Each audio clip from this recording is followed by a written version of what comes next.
Interview: APC will take over Delta in 2027. I have no interest in governorship. Nwoko, are you sure you don't have interest in governorship?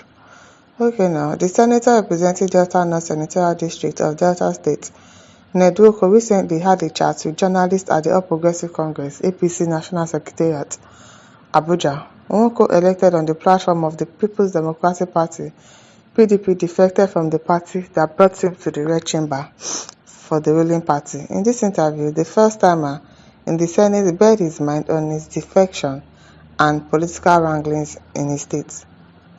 Tom Okwe was there. You are here in the ruling party, APC. What are you bringing to the table? He said, it's a new dawn for me because I'm looking for a place where we can have a governor who is answerable and accountable to the people. Where the senators and all the elected people are also answerable and accountable to the people. I tell you, henceforth, APC will take over Delta State. There is nothing that will stop that.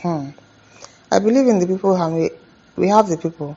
Whatever my former party did to make us to continue winning election in 1999, I know what we were doing. So whatever it is that was done in the past, we still do it now for APC. I will give you an instance. In the past 2 years or thereabouts, we have had a government in Delta that has no direction of how to manage resources. We have resources, we have money in Delta more than any other state in Nigeria. Maybe you don't know that we receive less, give or take, about 52 billion every month. We receive for federation accounts and 30% derivation payment. No other state in Nigeria, not even Lagos or Rivers, never get anything near to that.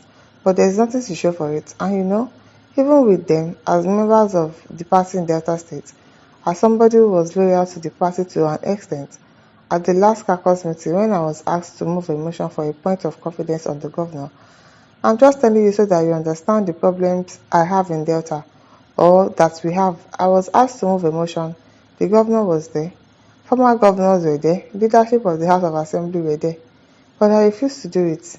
I told them I couldn't do it because I have no confidence in the governor. He was looking at me as if I was speaking Latin. I said no. I told him I couldn't do it. But look, Nigerians suffer greatly because of bad governance. Yes, so we do. That's why people are poor. Nigeria is not a poor country. But when you have local government chairmen and you have governors who are not equipped to govern and who are not making it as if it's only the president who should be held accountable. Why this? Why that? But at various levels of state and local government, nothing is happening other than just sharing money, and I just can't continue to be part of that. It's not possible. Okay, let's see if you really you are being truthful.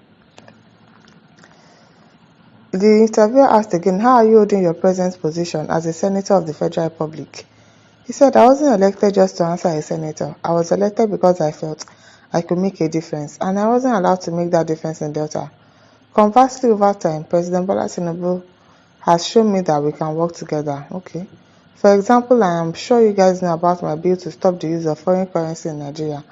And one of the ways to do it is to stop the sale of crude oil in dollars. So Mr. President agreed, but he said he will introduce it gradually. He mandated NNPC to sell crude oil to Dangote in Naira. For me, that's a good beginning.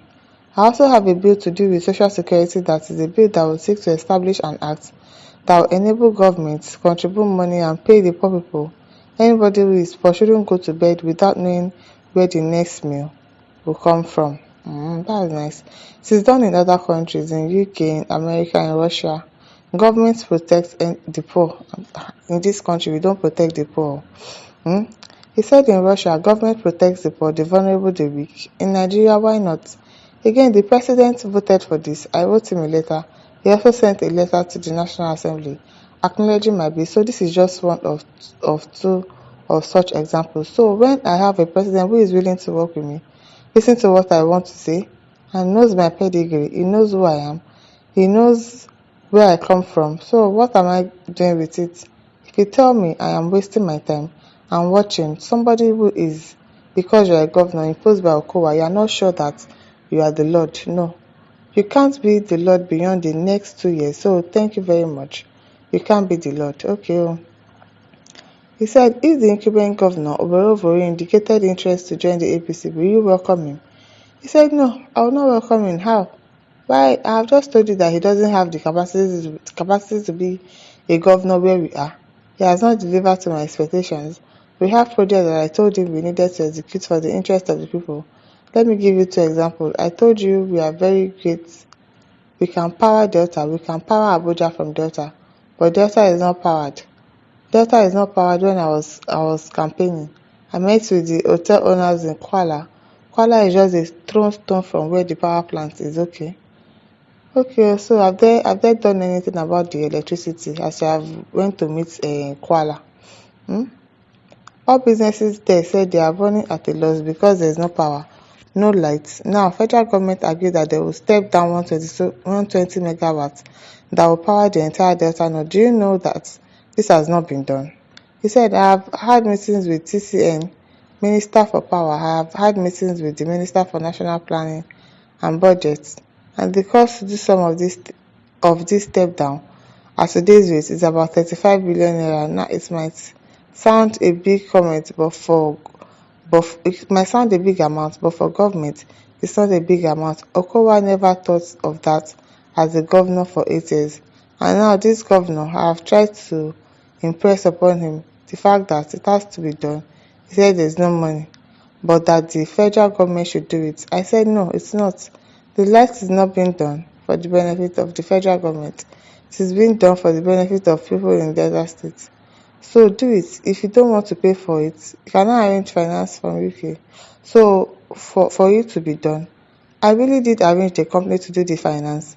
All they asked is guarantee from the government that they will allow them in peace to collect their money back for the next 20 years. The governor said no, he doesn't want to enter into a liability, but remember that the state will earn over 50 billion naira a month, so he can afford to pay it if he wants to. But he tells me that he's not paying back loans taken by Okowa. Those loans were approved when he was the speaker. Imagine you borrowed money from somebody and then you don't want to return it again. It is well. Evangelist Livino says, I suggest let no party come out for election, for our votes does not count. If only Nigerians can agree, if all of Nigerians can say, on this day of election, we're not going out, because really, it's not as if your vote is going to count. Our vote is not going to count, so what's the point? What's the point of going to vote? Oluwagbeni says, since you have taken over Nigeria since 2015, which is the result? What is the result?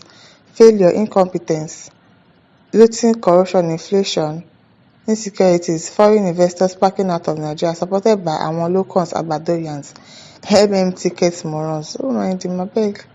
My listeners, over to you. Leave your thoughts in the comment section. Don't forget to like, share, and subscribe. Thank you for listening. See you some other time. Bye.